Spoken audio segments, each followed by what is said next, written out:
Right, hello everybody. Nice to speak to you all. You should be getting this on Christmas Day, I think.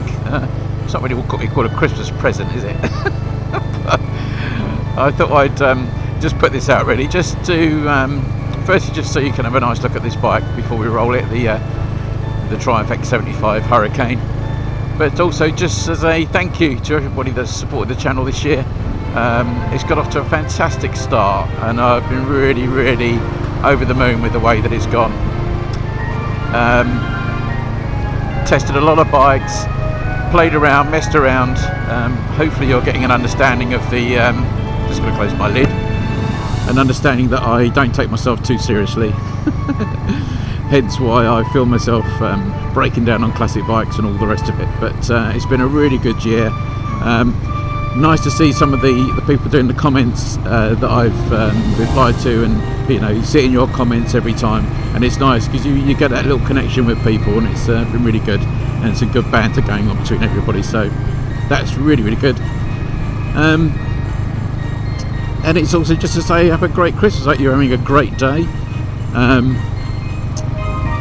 The weather's been a bit shocking leading up to this point, but today was a really nice day, and I just thought, right, let's get the Hunter out. So I'm out in the Hunter today. I've stuck the signature seat on, taking Karen's seat off, her adapted seat, custom seat, and thought I'd get out in there because it's nice to get out in the Hunter, which is really nice. So I won't delay anymore. We'll go into the video with, I'm back at Boulder with Dave.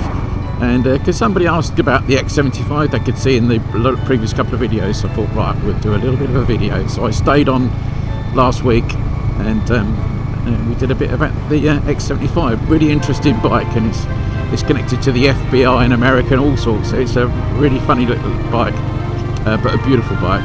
So I hope you enjoyed that little video, and I will see you the Saturday after Christmas. I'll be putting my and that'll be probably a more in-depth look at the channel, how it's really gone, and I'm going to pick the best top 3 bikes that I've had this year, that I've had the pleasure to ride, and I'll tell you what bikes have sort of stuck with me in my brain that I thought, wow, I'd love to ride that again. And we'll do one of those videos, so hopefully I might probably do that from the Roundtree if the weather's okay. So once again, have a great Christmas everybody, great New Year, and I will see you on the other side. Take care everyone, ride safe.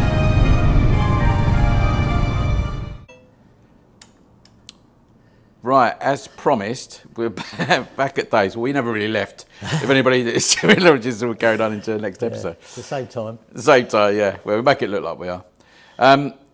So, as promised, I said we would do an episode on the Triumph x-75 Hurricane, yeah. And this bike's got a really interesting history, but I don't know how many people have seen these bikes, but these are ultra rare. I mean, this was about 70 in the UK, or registered there was about 70. Said there's originally they said there's about 40 sold in the UK, but they're not 100% sure, and there's about 11 or 1200 built totally before BSA folded up, because originally they were called BSA Hurricanes. Yeah. And then, of course, BSA folded up, so they decided to call them Triumph Hurricanes. Yeah, because that was at a point where BSA and Triumph obviously didn't like each other very much, or it was all in a mess, wasn't it? The whole thing was a mess. The thing was, the Triumph guys were getting better pay than the BSA, so there's always a bit of aggro between them. Yeah. Well, presumably though Triumph and BSA were in the same factory then? Or were they different factories? They're different factory, but a lot of the Tridents were built at the BSA factory. So that's where the trouble was. You know, you basically got a Triumph engine called a BSA. Yeah. But BSA owned Triumph, but the BSA guys were being paid less to work on Triumphs than the Triumph guys. So they basically didn't like each other. Yeah. They obviously had a better union. Well, yeah, but Triumphs always sold better in the States, which was their biggest market. Well, I suppose they had people, you know, they had stars sitting on their bikes, and they had lots of celebrities and all the rest of it. If people know how that sort of thing works, and you get the celebrity endorsements, you think of all the start. I mean, Steve McQueen made, you know, a lot of history with bikes. Yeah, everyone saw he was on a Triumph. Yeah, well, people forget that he was here a lot doing trials. wasn't he? Like 6-day trials and Yeah, all sorts he did. he was for in the Triumph. American USA team Yeah, for ISDT. yeah, And he used to come over to the British, like Comerfords and people like that, yeah, collect their bikes, and yeah. away they go. Right, so let's have a look at this bike then, because I know everybody really wants to really see this bike, isn't it? Yeah. I just noticed something that's really horrible on this bike, Dave. I know, I didn't put that on there. What's that? I just noticed that. Believe it or not, you can actually see better with that. I have 'Cause when your hands bar like- ends on all my bikes. When your hands like that, you can actually see. Yeah, I have bar ends on all my bikes. Yeah, they're much better. Just these one of them. You can get those really swanky like chrome ones that got like a flick round. Yeah, a lot of those. Yeah. They used to go for a bolt in the end, and lock up. Yeah. Right, jump off and then you can show me around this, because this has got such an interesting issue we'll cover as we go on. But let's look at the bike in general. So, I remember I said I always love these front hubs. The comical where you've hub. got the vent.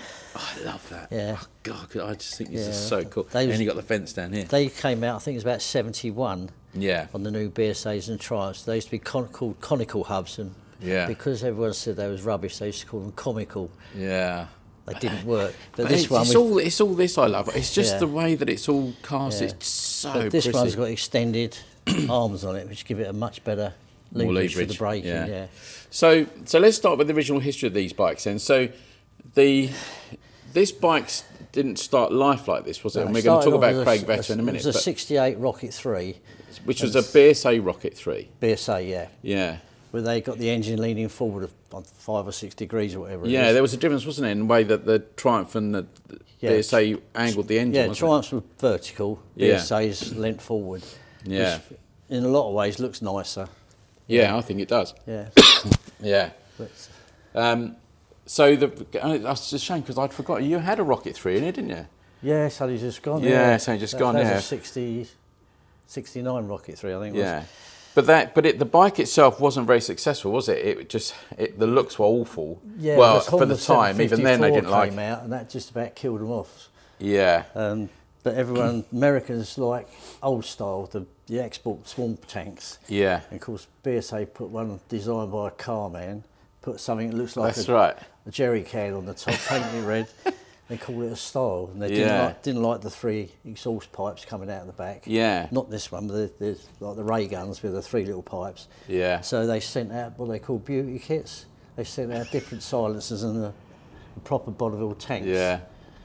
I suppose we were in that. So when did the Rocket 3 come out? 68. So we were sort of just about to come into the 70s. Yeah. That was a year after I was born. But we were going into that. We were sort of in the space age, weren't we, at that point? Yeah, everything was being changed. So people were looking for that sort of something different. that more modern sort of design. Some of those bikes that Triumph BSA made were just looked ugly. They hadn't quite caught it, had they? Really, at that point. I'm just trying to think. But How old's the Trident? I mean, if you look at that's the Trident. That came out in 68, the same as the Rocket 3. Yeah, so the Trident, again, it wasn't quite, the tank designs were a bit Yeah, I love funky. that design. To But me, it comes back now, doesn't it? When it all comes round again, doesn't it? And we think, oh, that's a really good looking bike. Yeah. But it'll never really quite have the style and the panache of a more sort of rounded tank design. Yeah, but that's because all British guys, they wanted this style of tank. Yeah. And the trophy style tanks. Yeah, Yeah, that's the right. But we weren't. But we were coming into a new age, and then so BSA stroke Triumph, they weren't really shifting that. But the Rocket 3, was it? It was it was a bit of a disaster. Yeah. And it had a slow, difficult birth, didn't it? Like all these things that are coming out of the bike industry. Someone in US, in the UK, got in touch with someone in America, and they decided to do a one-off. So, like you say, they sent a Rocket 3 out there. Yeah. Paid Craig Vetter pin money, if you like. Yeah. So Craig Vetter was He a designed custom bike, fairings and and he pannier was a kits. plastics and fiberglass guy, wasn't he? it. That's what he was known Yeah. for. Well, the Craig Vetter fairings. They used to do Yeah. these really fancy touring fairings, pannier kits. Yeah. And they said, well, there's a guy, he could design a bike. Gave him a bike, said, right, design it. Yeah. Like you do all your fairings and stuff, Yeah. and let us know. But they obviously, the bosses sort of looked at it and went, they never sold out over here. Yeah. But he sort of saw the benefits of that triple engine, and you could see underneath the bike there was a bike waiting to come out. The bike was good, but the styling was all wrong. Yeah. And So English don't like that style in the early 70s. The Americans like this chopper style. Yeah, because when you look at that just screams California surfing, the whole thing. You know that American way of life. Yeah, designed and by an American. So the thing with Craig Vettel, wasn't it, that I think he'd gone to a show, hadn't he, where the BSA guys were, a motorbike show, and said, I can make that bike look good. I can do something with that. It's in essence. Yeah. So they did give him the bike. They sent him a Rocket 3, and said, get on with it. But they were paying him through petty cash, so that the big bosses in BSA didn't know what was going on, which is typical, isn't it? Which is great. That's typical British. British They do it. Don't tell anybody. Just go and do it, because you've got someone who's enthusiastic in BSA going, yeah, go on, give it to him. Let him have a go, but don't tell anybody, and we'll wheel it out, and it'll be a great success. But it wasn't, was it originally? No. So when it came out, they was £900. The Trident and Rocket 3s were about 600. You had in 1972, you put 50% on the price of anything. Yeah. People would go, cool, well, I'm not paying that. Yeah. But this is what they would call a factory custom, isn't it? It's the first factory custom. Factory custom bike. Yeah. And there were lots of things. American. Yeah, there were because it wasn't just about, doing that beautiful work on the tank.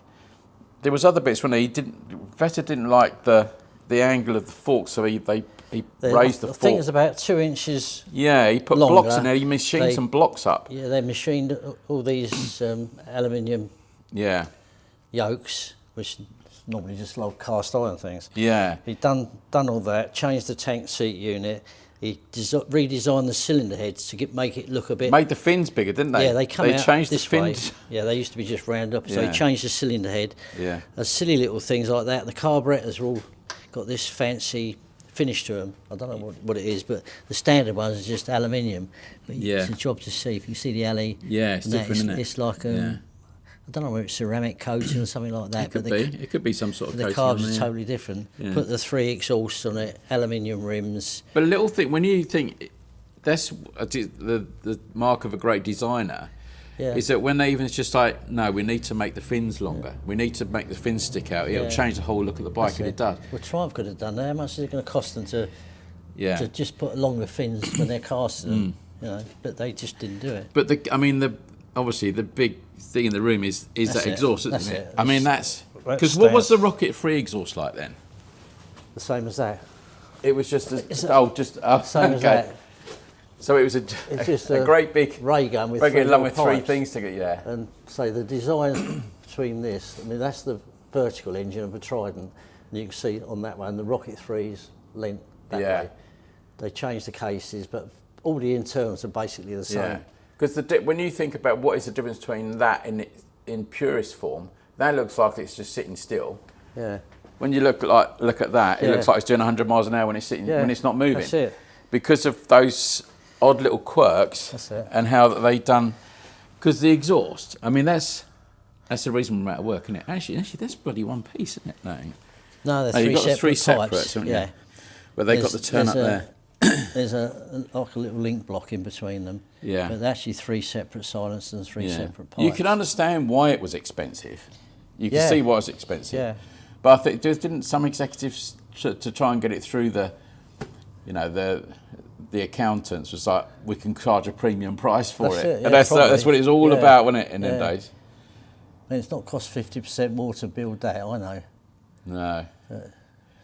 But the whole thing, isn't it? The seat as well.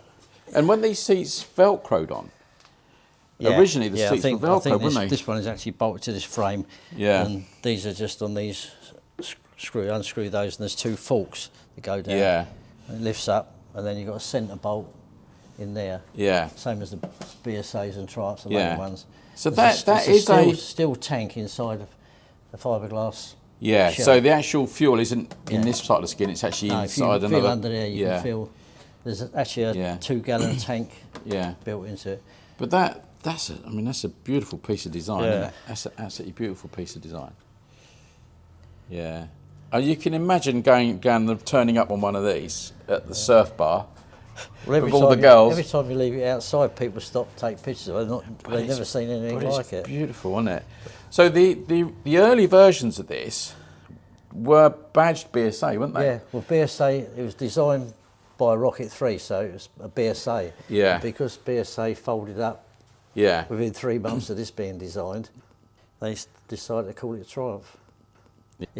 You can call it what you like, BSA or Triumph, it's all the same thing. It's like Austin and Morris, isn't it? You change the badge and you've got the same thing. They're all horrible. Yeah. But I've also, on this one, I fitted a electric start. Yeah, so let's look at the actual story of this bike then. So just going to what you mentioned, so there was the other thing that was, which sort of at the time made this bike fail, if you like, as a sales entity. It was kickstart, wasn't it? Yeah. Whereas Honda's bring out electric start 6 years before Triumph decided. And we were still knocking out Kickstarters. Yeah. So that's the other reason people don't. And there was talk of some of these bikes sitting in American dealerships for 2 or 3 years. Yeah, They're just sitting I went there. out to the States and there was rows of Nortons, Triumphs, BSA. Yeah. I even went to a friend in Detroit who was just called British Only. Yeah. And I stayed with him for a week and all these spares and stuff. And he was breaking British bikes up for spares. He got 3 times as much for them. And he had one of these in a crate that came from Triumph, still wrapped in polythene with a strap around. And the front wheel was strapped to the front there in a wooden crate. And I said to him, "Is that a real one?" And he went, "Yeah." I said, "Well, what's it doing in there?" He said, "I just kept it like it." Yeah. And he wanted $14,000 for it, and that was 1984. And he said, "What, do you want it then?" I went, "If I had $14,000, yeah." And it was $2 to the pound. But, yeah, he bite your hand off now. Everywhere he went in America, there was bikes left there. The Japanese just destroyed the British market. So this bike then, but you fitted that, so you fitted electric start, which is got to make this the most easiest classic, rarest classic to live with, isn't it? Yeah. You just got to press a button. There's no. But there was a reason why you could do this, wasn't there? Because of the way the bike was designed, you could put electric start on it. Yeah, yeah. And did they on this engine configuration at any time did Triumph later on fit the electric start to the? Yeah, it was a Rocket 3 engine. Yeah. And they just called it a T160. Put an electric start on it. So all you're doing is actually doing exactly what they did. This one, it's got a ring gear like a car on the back of the clutch housing. Yeah. I mean, it won't start because there's no fuel in it, but instead of having a spread clutch that kicks back, hopefully it'll turn over. Yeah. Nice. And that battery needs charge, but you don't get that clonk and all the No, bearings. you don't, do you? All the bearings are. No. You were saying that starter motor is off a Jag? I think it's a Jag, yeah. It's a Jag starter. A Jag. Well, they would do, wouldn't they? Don't know. It'd be a Lucas or something, wouldn't it, or whatever. It probably is because it's only a Jag engine is based. Some of the early Jag engines were Mondeo engines. Yeah. Yeah, that's right. Yeah. Is it Ford Mondeo? Yeah, Ford Mondeo is the Jaguar X type. You go to a Jag dealer, you'll pay £10 more for a nut. That's right. If you go to a Ford, it's the same part. Yeah, it's like modern Mercedes, Aston Martins and the rest of it. They're most of Mercedes parts. Yeah. And all the rest of it, you buy it from Mercedes, costs you tuppence. You buy it from Aston Martin, it's 10 times the price. Yeah. So let's go through the history. So we alluded to the the weird legal history of this, and so this was. Obviously, this bike was really intended for the American market, I suppose, but and that's where 90% of all the units went to. Yeah. But this bike did start its life in America, didn't it? In 1972, and then it was nicked. It was nicked in America, and it was cloned with another bike in America, another Hurricane. Yeah. And the guys who stole it in America thought they'd be clever, stamped the same engine and frame number on this bike as another one in America without realising that the one that they cloned it from was coming to England, been sold to someone in England. So as soon as this one came over here, for ages and ages, no one knew the difference. And the guy so there were these two bikes in the UK, which is a rarity in itself. Yeah. Both going around with the same engine number. Same engine and frame number, both registered over here. Yeah. There's only one of the guys decided to be on the safe side, get it MOT, and it came out